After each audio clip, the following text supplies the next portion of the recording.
نحمده ونصلي ونسلم على رسوله الكريم اما بعد فاعوذ بالله من الشيطان الرجيم بسم الله الرحمن الرحيم يا ايها الذين آمنوا كلوا من طيبات ما رزقناكم واشكروا لله ان كنتم اياه تعبدون انما حرم عليكم الميتة والدم ولحم الخنزير وما أهل به لغير الله فمن اضطر غير باغ ولا عاد فلا إثم عليه ان اللہ غفور رحیم۔ اے ایمان والو، کھاؤ پاکیزہ چیزوں میں سے جو روزی دی ہم نے تمہیں، اور شکر کرو اللہ کا اگر تم اسی کی عبادت کرتے ہو۔ تحقیق حرام کیا اللہ نے تم پر مردار کو اور بہتے ہوئے خون کو اور خنزیر کے گوشت کو اور وہ چیز جو نامزد کی جائے اللہ کے ماں سوا کے لیے، پس جو کوئی مجبور ہو گیا نہیں ہے سرکشی کرنے والا اور نہ حد سے تجاوز کرنے والا، پس نہیں ہے کوئی گناہ اس پر، بے شک اللہ تعالی بخشنے والے بڑے مہربان ہیں۔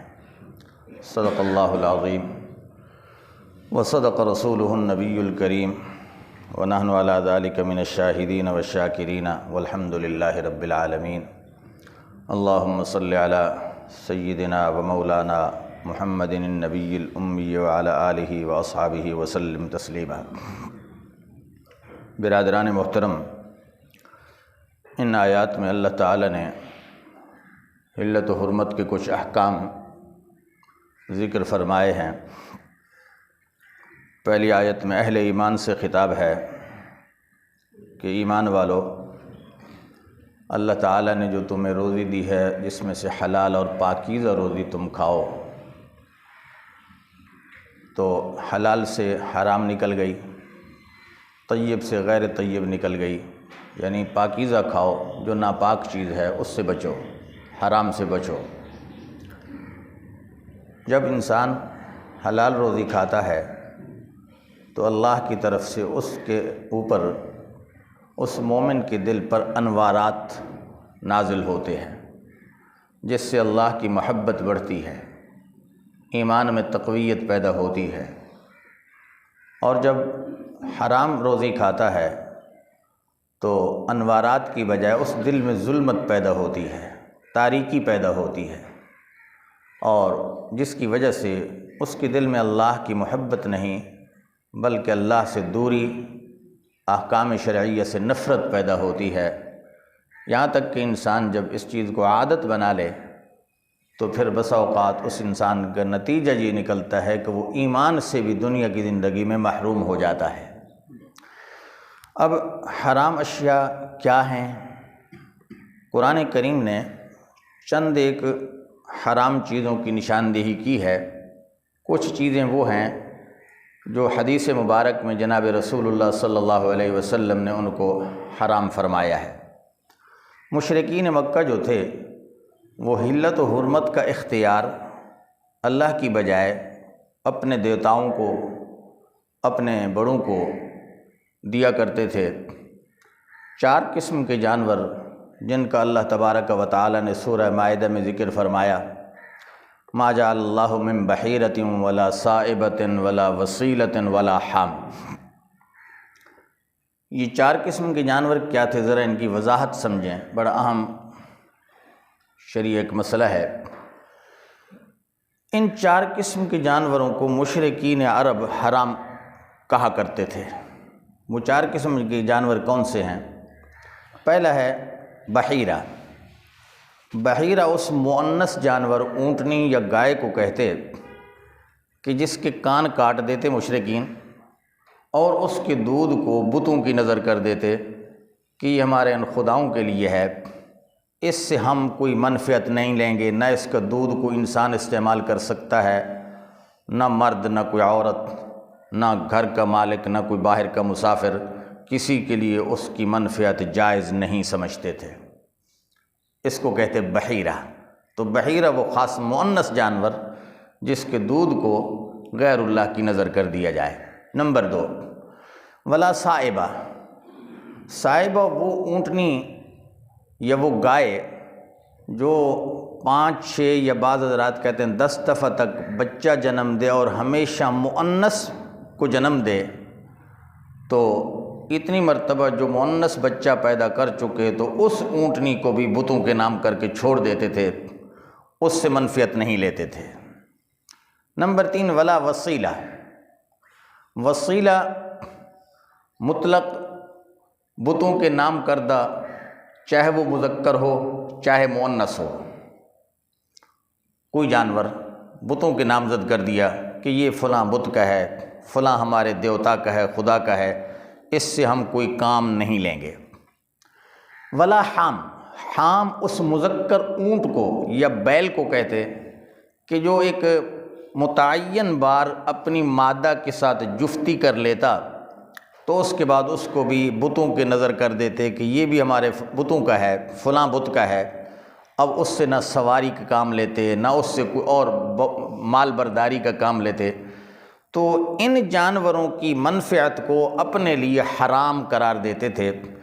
حلال کو حرام کرنا میرے بھائیو یہ بھی شرک ہے۔ کیا ہے؟ کیوں کہ حلت و حرمت کا اختیار صرف اللہ کو ہے۔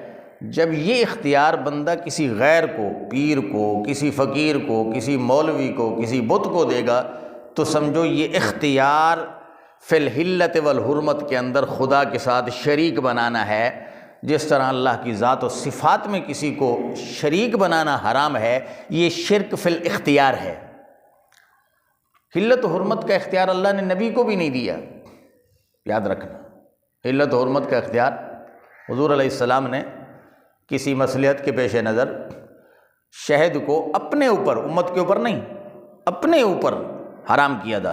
قرآن نے تنبیہ نازل کر دی، یا ایھا النبی، پوری سورت نازل ہو گئی، سورۃ تحریم، یا ایھا النبی لم تحرم ما احل اللہ، اے نبی محترم آپ نے اس چیز کو کیوں حرام کیا اپنے لیے جس کو اللہ نے حلال کیا ہے؟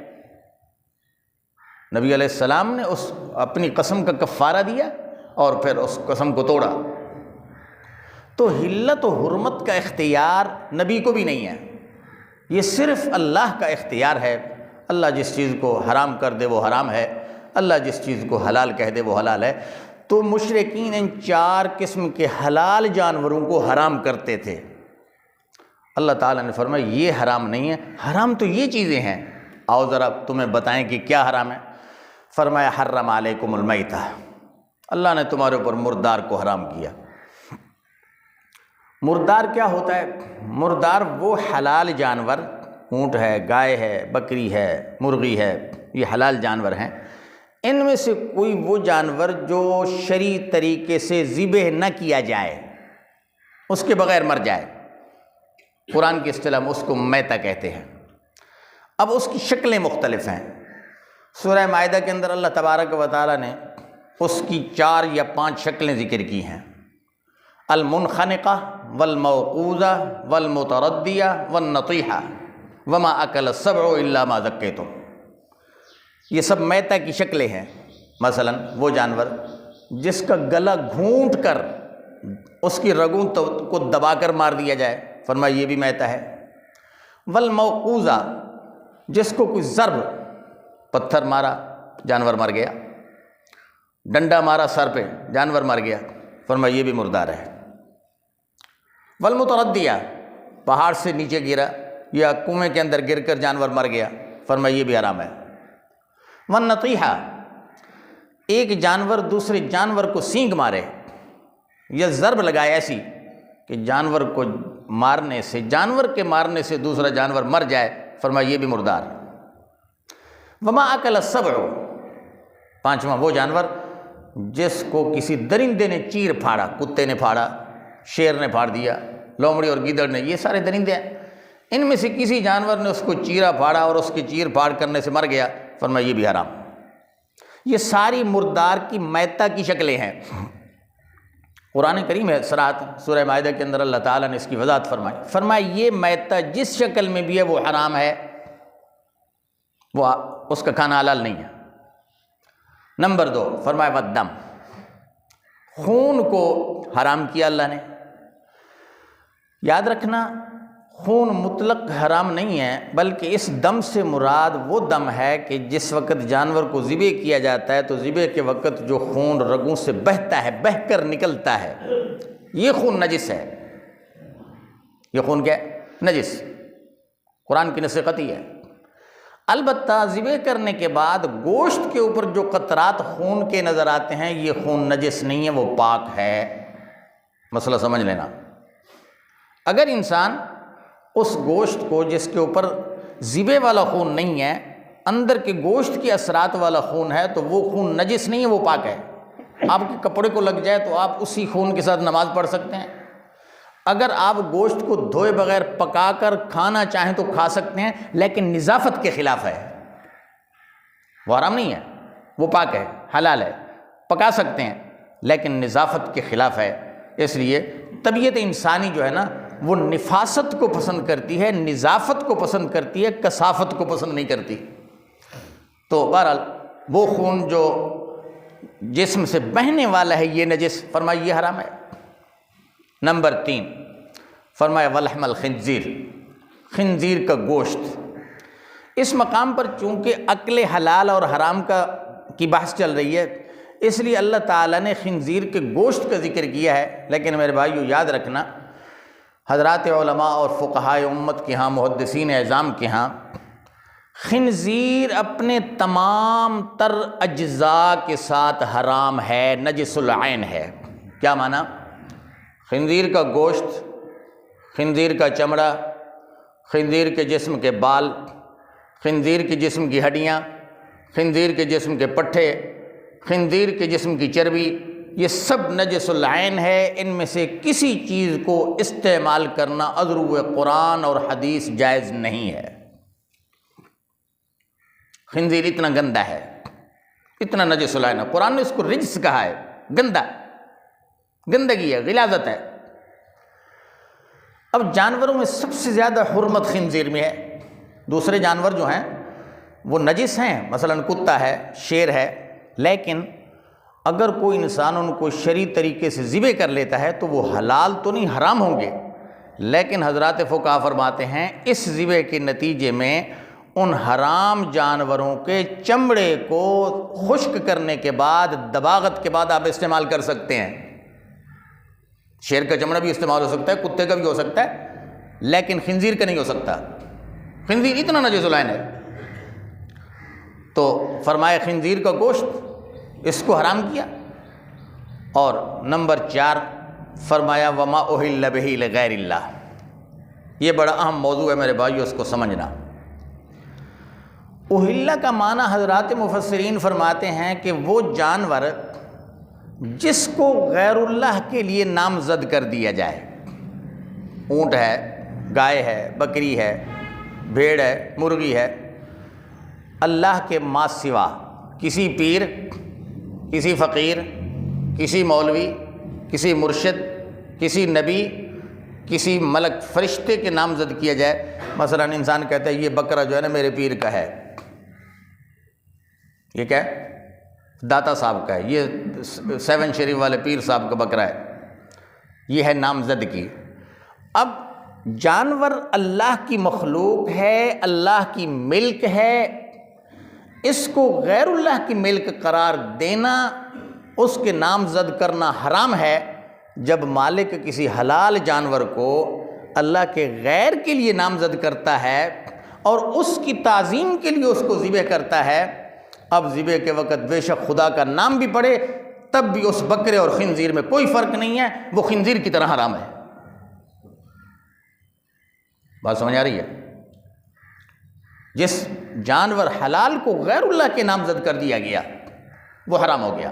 ہاں البتہ ایک فرق ہے کہ مالک کو مسئلہ پتہ نہیں تھا، نامزد کیا، بعد میں کسی عالم سے سن لیا اور اپنے اس نیت کو بدل لیا، اس کے ذبح کرنے سے پہلے نیت بدل لی کہ یار میں نے حرام کام کیا، میں یا اللہ تو اس سے بھی معافی مانگتا ہوں، میں اب یہ پیر کے نام یا فقیر کے نام پہ نہیں، بلکہ یہ تیری چیز ہے، تو ہی مالک ہے، تیری تعظیم کی خاطر اس کو ذبح کرتا ہوں۔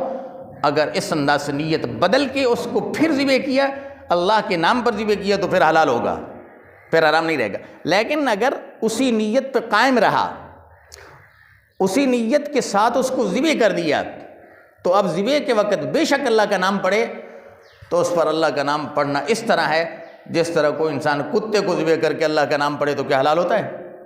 جس طرح کتا اور خنزیر اللہ کا نام پڑھ کے ذبح کرنے سے حلال نہیں ہوتا، اسی طرح وہ غیر اللہ کے نامزد کیا ہوا جانور یہ بھی ذبح کے وقت بسم اللہ پڑھنے سے حلال نہیں ہوگا، یہ حرام ہوگا۔ تو اس لیے اللہ تعالیٰ نے صراحتاً ما اہل بہ لغیر اللہ، وہ جانور جس کو اللہ کے سوا کسی پیر و فقیر، غیر اللہ کوئی بھی ہے، بت ہے، پیر ہے، نبی ہے، ولی ہے، کسی کے نامزد کیا تو غیر اللہ کے اندر سب شامل ہے، تو وہ جانور حرام ہو جائے گا۔ اب آگے اللہ تعالیٰ نے ایک استثناء فرمایا، فمن اضطر غیر باغ ولا عاد فلا اثم علیہ، زندگی باقی تو اس کی تشریح انشاءاللہ کل عرض کروں گا۔ اللہ تعالیٰ ہم سب کو دین حنیف پر عمل کی توفیق عطا فرمائے۔